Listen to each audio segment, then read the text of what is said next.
already know Gary, and I'm sure you're familiar with it. And on that first slide, you'll see we have kind of our 3 most common running forms or faulty running forms on the outside pictures. In the middle is a nice midfoot strike where the foot's landing underneath him, right?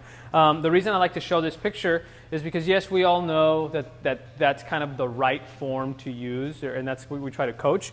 But there's a lot of good research with ground reaction forces on it, right? And so you have a picture, and then you have the corresponding graph underneath it. And what that graph is it's basically a force plate under that runner's foot, so that when they strike, they measure the ground reaction forces. And what's interesting about that is they've done research to look at midfoot strike, heel strike, barefoot running, shod running. Basically all these different running styles, there's different research studies, and there's not a real conclusive answer as to exactly how you should do it. The one consistent thing throughout it is ground reaction forces. So what the research suggests is the harder you're landing, the harder you're pounding the pavement, as they say, the more stress that's coming up through your body. And that can be muscle injury, ligamentous injury, stress fractures, any kind of breakdown of the body. So the more you can mitigate that ground reaction force, the better off you're going to be. And as you can see, you got somebody that possibly gets coached to do more of a midfoot strike because they're heel striking, but their posture isn't right. That's the picture A, or on the far left. And there's still that little spike in ground reaction forces, and then they accept their body weight, and then they push through. But the thing to be aware of on that first picture is that also his pendulum of his foreswing, the terminal stance, is kind of shifted forward. So his gait cycle, he's hitting way out in front of his center of gravity, and even though he's landing more of a midfoot strike, it's still his foot out in front. And I said we were going to talk about physics a little bit. It's just if you put your contact out in front of your center of gravity, there's a deceleration moment that you're going to have to hit. It's actually going to slow you down. You're going to have to overcome that. And you don't overcome it until you get your center of mass over that foot, and then you push forward, right? So that's why you see that little spike. Then if we go far right, I mean, this is somebody that may be a beginning runner or just have really bad habits, or you'll probably see this in your runners, when you observe runners that are just fatigued and they're tired out, they start to fall over and they're just kind of trudging along. Well, when you strike with that heel, you'll do that hard braking that everybody hears about, where you land with the heel. Now you got a really long, rigid lever that's hitting the ground, sending a lot of shock up through the body. And if you're leaning forward, you're really causing a force that's going through your heel up out the back of your hip.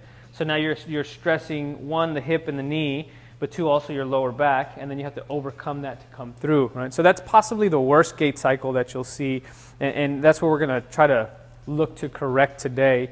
And then you got this guy in the middle. The guy in the middle is what everybody shoots for. If you notice the pendulum of his swing, which is the little yellow line underneath him, it shows that it's pretty equal. He's not swinging way out in front, and he's not kind of bailing out of his terminal stance. He's getting a nice push off instead of pulling that leg up and just not getting any acceleration off of it.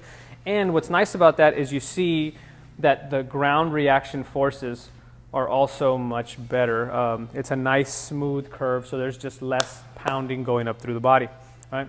The next slide, which is just the peak forces, it kind of shows you a better illustration of that graph, about the nice smooth curvature, and then that spike that you see on the right side is an illustration of heel strike, where that heel hitting the ground is where you get that sharp spike in just forces coming up through the body. And again, that's been proven to lead to more stress fractures for sure, but then also ligamentous injuries, all types of strain on the body. An interesting one too, if you're training as a runner and trying to get your mileage up, I'm a pretty firm believer in running a little less to get more gains. And when you run less, I think strengthening is a huge deal. Recently, kind of read a couple of articles that show what they did is they implant little markers in the actual bone. And I think they did that in Europe because they wouldn't allow it like in the US to put like markers in people's bones. But what they found is that as people fatigued, the stress in the bone increased. So people that were fresh and running, their muscles are absorbing a lot of that pounding. And as those muscles fatigue, that pound gets shifted up into the bone, and then you start to wear down on the bone and eventually get a stress fracture. So I think it's highly important to not just not just run strong, but also just to be strong, to have some good strength. A couple other things to touch on these different running forms that you'll see. You know, the midfoot strike, the first slide you'll see is the midfoot strike. Yes, he's landing right. So if you're myopic and just looking at your foot and filming yourself running and saying, okay, I just need to get off my heels, that's going to be a step in the right direction. But if you're not addressing everything up the chain, it's not going to give you the results you want. So I just put some tick marks here. You notice there's poor symmetry of his pendulum, so he's way out in front too much. That increases ground reaction forces. It's less efficient, right? And really what you're looking at is trying to improve economy as you're running for distance. And the more you improve economy, the more you're going to improve performance.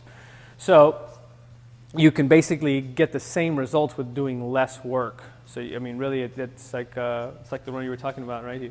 He keeps pushing him, and that guy's economy, he's being stressed through the race. As he fatigues, and he's less economical, I mean, he's just going to drop out, and the guy's going to take him up. You know what I mean? So it's there. It's just, I think it's interesting when you break it down and actually look at what's going on, so you can really look at where it is that you need to target to improve your performance. So that's that guy right there. And then you got your heel striker, right? I mean, real increase in ground reaction forces. You see as you zoom, I mean, that's, when you put the three of them together, right side by side, you say, oh man, well that's pretty drastic. But if you go out to any race and watch people run, that running style right there happens a lot. I mean, people just do that as a habit, and I think it's just for lack of knowing any better. So you got poor economy, poor performance, and then at the bottom, I mean, you know, what I call this running style, or what I would call this runner right here is a patient, really, because it's only a matter of time before they're going to get injured at some time, and they're going to lose training time. So that's kind of how we look at our different running forms and the physics behind them and why it's important to do all those things. And that's a quick, and I mean, I can go on for hours if you guys want to sit down and talk about it, but I figured I'd give you a good quick once over to check it out. Okay, and then now we get kind of into the meat of it, right? This is the kind of the runner's quick screen is going to be 1, 2, 3, 4, 5 areas that we're looking at, and then I'm going to give you an assessment. You get a pass-fail score and then something to improve it that you can incorporate at any time. Nice thing about this is you don't have to derail your training. You don't have to stop your training. You don't have to do anything different, right?